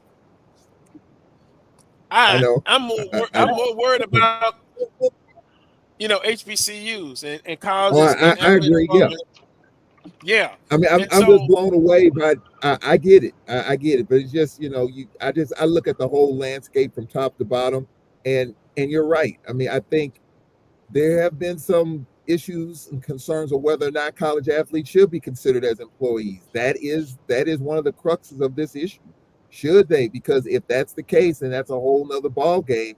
And it sounds like that could very well be leaning that way. This is a whole political issue. Even the commissioner talked about it when I interviewed him at the softball tournament. He never thought he would be in Washington D.C. talking to Cory Booker and some of these other politicians about this whole issue. He never thought he would be able to step into that realm, but that's where we are right now. Because it is a political issue. You're talking about employee rights potentially. So I think that this is something that we have to. That's going to be the new landscape. We didn't all think 5 years ago it would be like this, but there's a lot more unanswered questions, and hopefully we'll get some answers soon. But I don't see it coming. I see more lawsuits coming. I see more head scratching coming, and it's going to be a challenge, especially for programs like ours, in which we're struggling just to fund 63 football scholarships. We're struggling. I mean, it's a struggle. It's a challenge. And now all of a sudden you add these extra dynamics to it.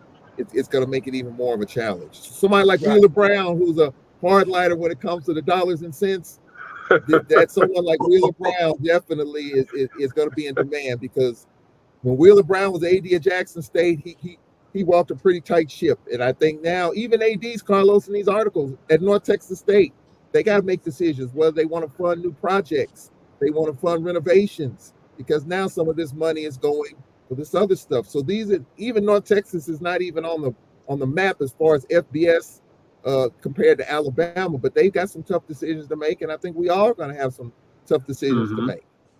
Haves and Carlos, and have-nots. Right. Mm-hmm. In terms of lawsuit, I'm going to tell you one that you all better think about. Who put this out there first? Ed O'Banion at UCLA. You remember him? Remember that name? He was one of the first ones to challenge the NC2A. And they put him on hold. I could see that resurfacing.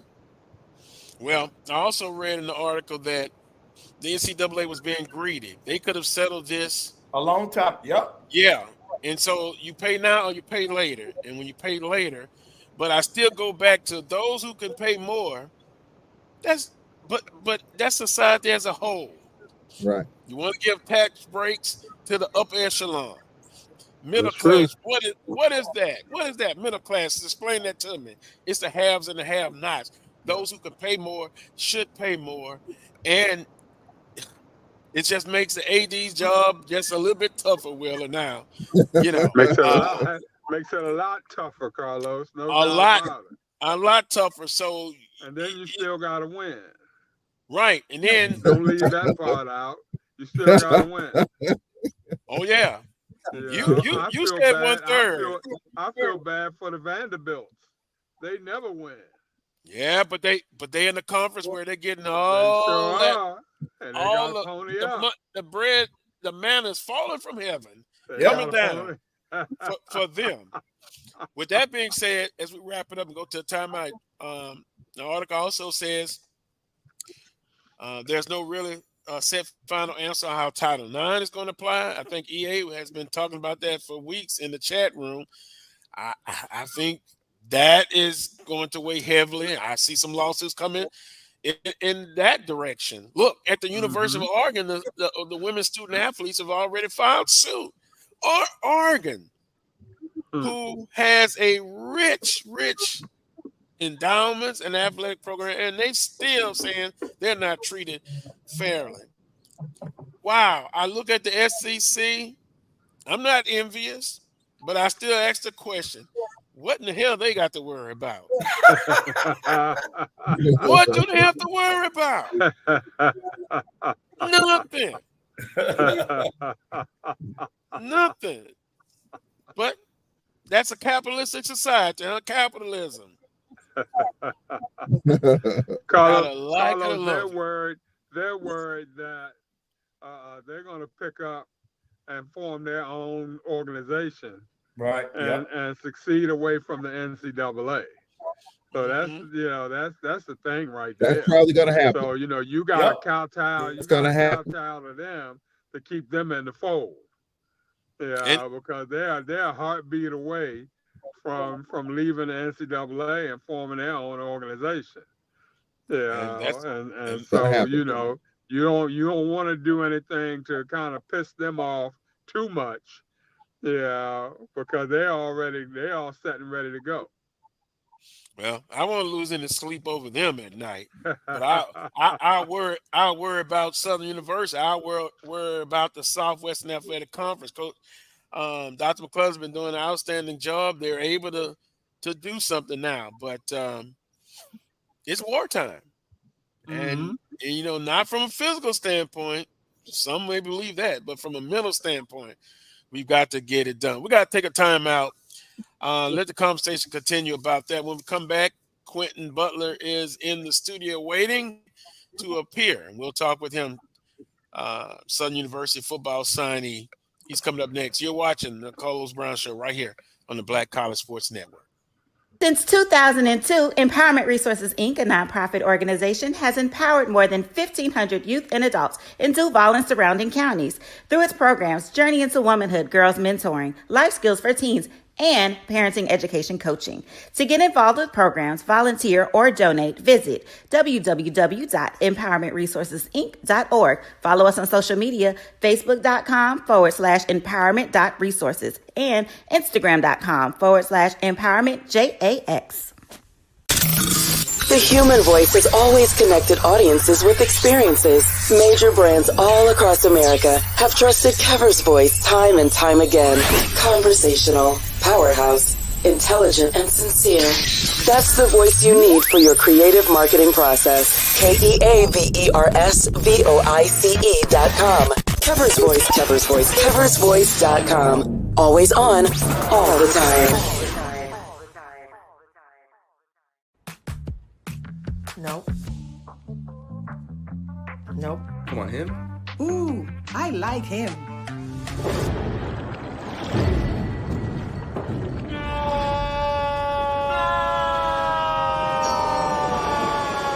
Quick, the quicker picker-upper. Bounty picks up messes quicker, and each sheet is 2 times more absorbent so you can use less. He's an 8. He's a 9. Bounty, the quicker picker-upper. From novice to aficionado, find yourself here. High quality cigars plus personal customer service.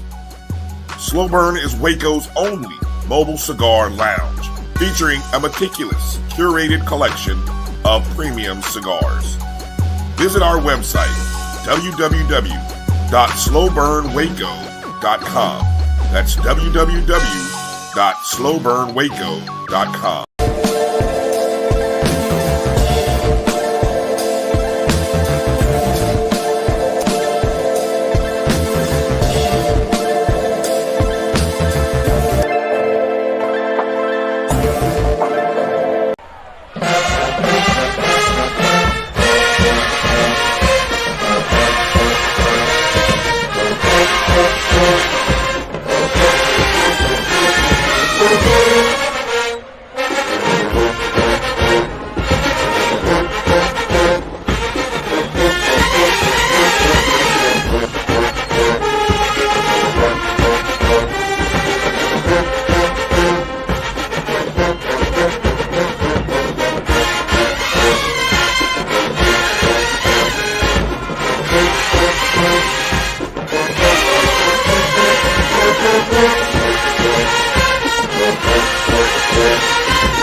Welcome back to this week's edition of the Coles Brown Show right here on the Black College Sports Network. Joining us now, Southern University football commitment, Quinton Butler, Kilgore Junior College. Quinton, good afternoon. Welcome to the Coles Brown Show. And Hello. welcome home. Welcome home. Man, thank you so much, man. I really do appreciate that. Thank you for having me on your show. I say welcome home because a native of Louisiana, St. Martinville, correct? Yes, sir. Born and raised. All right. Well, the recruiting process for you, every person we have on that signs, commits, they have a different story to tell. Talk about the recruiting process for you coming from high school, Kilgore Junior College, now to Southern University. Man, honestly, man, it's just been a roller coaster, man. Ever since high school, even at Kilgore College, just been an up and down wave. Coming out of high school, I was heavily recruited. I was talking to Southern actually coming out of high school.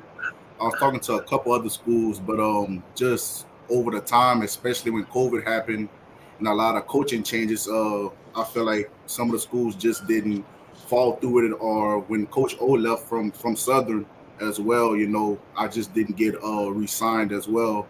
And going through that at that time was just very nerve wracking, mentally and just everything at that time, especially of how everything was going. Um, going to Kilgore probably was like my second win. Going to Kilgore, it taught me a lot, not just about the sport, but how to become a young man and how to look at everything as a business and handle it as a business. Yeah. Yeah, you could go. And Quinton, you talk about relationships. Kilgore, last week, Vincent Page, who's coming to Southern University, um, went to Kilgore. Then also, I believe Mike Jones that I interviewed the year before. So it's about building relationships, and Kilgore and the Southern University football program, they've established a good relationship. Yeah, man, like getting to know those boys, and especially playing with Vincent Page, like just having people that came from that same school, like we all bleed the same thing, we all come from that same ground, we come from that same brotherhood. So getting with them, especially in that Southern background, it's just very nerve wracking. It's very tough, and it's very strong to know that you will have brothers that's willing to go to war for you. So and true, and also coming back home to play. What's the family's reaction as far as now coming back home? Oh man, just like I got all my teeth showing, man. They had teeth showing to ear, man. They was so excited, man. Like that's the dream come true, especially for any kid, man. Playing for your hometown team, playing for your state team, man. That's always a blessing, though. You can't complain, man. As soon as I told my family that I called my mom, as soon as I had got the call when they had gave me the scholarship, my mom was like, "Well, you already know what time it was. Like it was like a no brainer, especially going to the games, watching them, like just the atmosphere. You can't beat that atmosphere, man. So Yeah. that was just a no brainer. Well, you're talking about atmosphere. You have Charles Edmond, a Grambling alum. He calls the game for Alcorn State. That'll be a big game. Coach Pettaway, former basketball coach at Alabama A&M in the conference. Willa Brown, former director of athletics at Jackson State. Ooh, I can't believe I said Jackson State. That gives me a rush. But so coming and playing in the blueprint of the conference and HBCU athletics, it's a great thing. Now I want to ask you about your thoughts on Coach Graves, the staff, and then one of my favorite all-time players at Southern University. He's going to be, I believe, your position coach, Coach DeMarcus Miller. Talk about those guys. Man, just talking with them, man. It just felt like I've been knowing them for like a whole time, and they didn't talk to me just as a player. They talked to me as like a young man, being truthful, talking about football, but also talking about life, talking about how it's just bigger than football, man. Like they was actually down to earth people. Man, I had talked to Coach Miller, my D-line coach. Me and him talking, we joked the whole time, man. Like he really got me comfortable, and not a lot of people can actually do that because not everybody kind of understand, So just meshing with him, Coach Fred, meshing with even the head coach, man, it just felt like family, and I feel like that was a big part of everything, especially going to Southern made it more easier for me to transition. So yeah. Student athlete, that's most important. We kind of talked about the athletic piece from an academic standpoint. Have you thought about what you're going to major in? Oh yes, sir. So I'm going into business, but I'm gonna specialize in marketing. I'm going to marketing, yes, sir.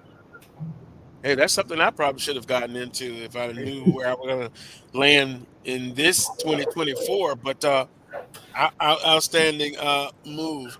Goals for your upcoming season. Now I know we've talked about it. It's a situation where you're going from JUCO to college. A lot of coaches like to go in the junior college ranks because they're not, high school talent, but they've have some experience. What are some of your goals going to be to help this Southern University football program, and then also personal goals? One of my goals, just in general, to be a better leader for the team. I feel like just trying to be good all the time, it kind of separates you from the team. So just being a leader, trying to keep everybody meshed together, just to see the bigger picture. I feel like that'll be one of my most biggest goals to do and to have just for me and the team, just being a leader. How about some? And I always ask uh, people this, and the student athletes, not to say you're looking at one game particular, but playing in the Southwestern Athletic Conference. What about some of those rivalries that you personally know about, or what you've heard about? I ain't gonna lie. One game I couldn't wait to play in though. Like I've been looking at that ever since they had dropped the schedule. I was looking at that FAMU game, man. I ain't gonna lie. I got to see about that, man. There's been too much talk and not enough action. So I just can't wait to put them pads on and show them boys what SU could do. You know, Well, I'm reading on that one. well, this show, this podcast, there are FAMU alums watching right now. There are Jackson State alums. So, hey, you put it out there, but I appreciate that because, a lot of times it's action, but words have to be backed up by action. As we see your footage from Kilgore. Question from in the chat room: what is his strong suit? Stopping the run or rushing the passer? Honestly, my best one is actually pass rushing. Stopping the run, it came more natural to me, but it's just something about having that rush, man. When you gotta actually put your foot into actually move them, man, you gotta jab them. I looking at pass rushing as an art, man. Like you gotta have light feet, quick hands. It's just something about that rush, man. Especially just moving a man, making a man just turn his whole body. It's just something about that. Not What? very few men could actually do that. That's where the big bucks is made at. Yeah, as they're highlighting on the video, not bad against the stopping the run. Mm-hmm. So going to the next level, what would be something that you would have to work on, and then what would I think you kind of talked about your strengths, but what was something you like to get better at? Just making sure that my motor stays high even when I'm tired, playing with more technique. Because I view myself as a high motor guy, and I'm just sticking on the field, just bolting down, not just for me but also for my team. Actually making a stop, no matter if I'm going full speed or not. Playing with technique, I feel it would help me get through wherever on the field, no matter if it's run or pass. So just I feel like fundamentals and having technique will get you through anything. Well, it's going to be exciting. Again, coming home, family will be able to be in the stands to watch, and then close enough on the road games. You mentioned FAMU. That game will be in Tallahassee. It's probably the longest trip that Southern University will make, but also you got some connections with in-state games with McNeese and Nicholls State. Mm-hmm. Those games, and of course, going to Jackson. I'll talk to you after that game, because to me, that game, as far as pageantry, all of them are good, but this one has a special ring to it. Finally, your thoughts that you would like to talk about, or something to talk about the Jaguar Nation in your closing comments. Man, Jaguar Nation, honestly, I'm just happy to be here. It just felt like a dream come true. Ever since it happened, like not to say it just felt like a dream, but honestly, it just really have felt like a dream. Like it been so exciting, working out, running, doing this, doing that. Um, Meeting new Jaguar family. I honestly say that was probably the best part of this process so far. Meeting new Jaguar family and just actually talking to them and get to meet them. From my hometown, we got a lot of Southern fans as well, man. So actually getting to know new people, take pictures with them, some signed autographs, man. It was so just unreal, man. It was just so, it was just really, really good and very exciting. So to see that impact on that little bit of people that I have from my hometown, to do it on a bigger screen, to do it on a bigger level, to reach new people, you can't ask for nothing better than that. Hey, Carlos, real quick. Hey, Quinton, I'm from Alabama, and if I come to Louisiana, especially Baton Rouge, what's on the menu would you recommend for me?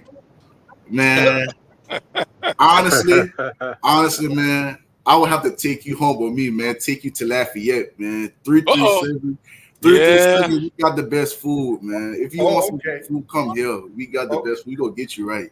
I got you. Trust me. That seems like a challenge there because look, folks who are not from Louisiana, you got South Louisiana, you got North Louisiana, totally different. Oh, yeah. And there's a difference between Baton Rouge.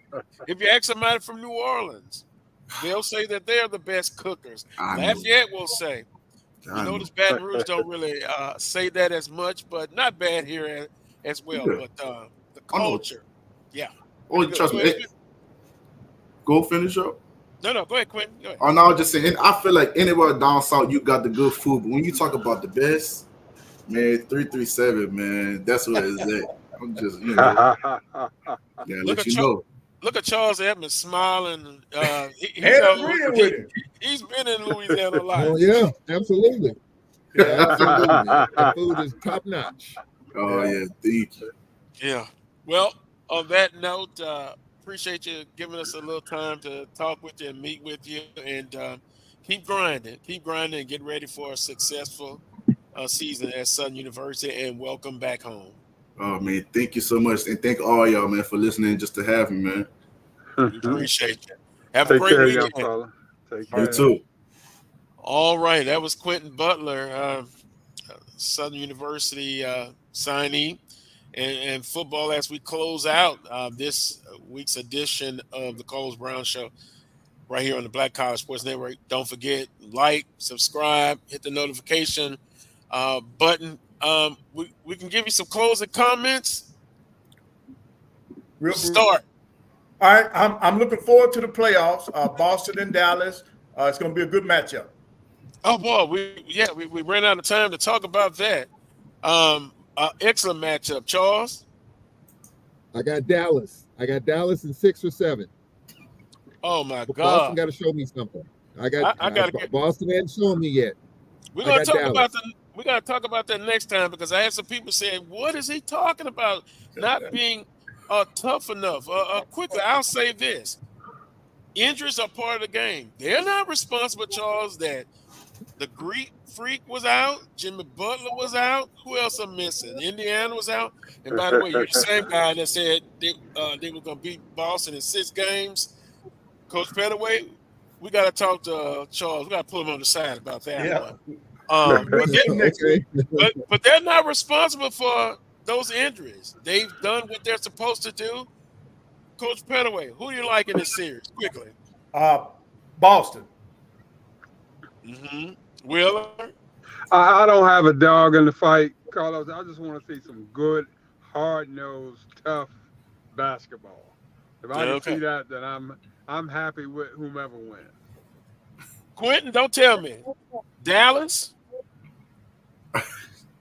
Yeah, I gotta ride with Dallas, man. It's just it's Kyrie and Luka, man. It's Kyrie and Luka.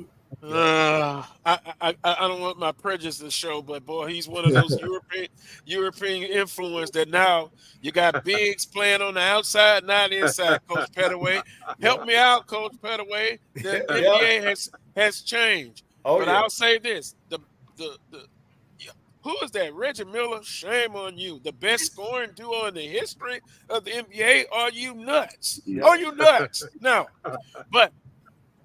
2 great players on both sides. Brown, Tatum, it's Luka and Kyrie. Yep.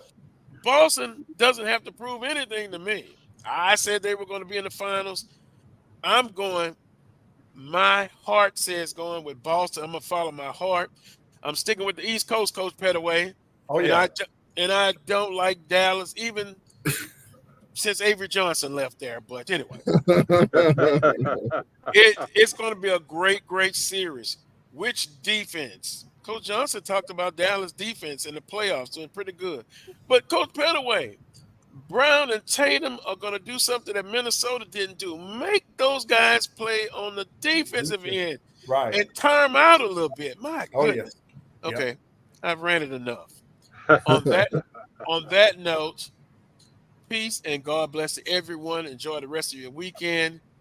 Next Saturday, 11 a.m. for another edition of the Coles Brown Show right here on the Black College Sports Network.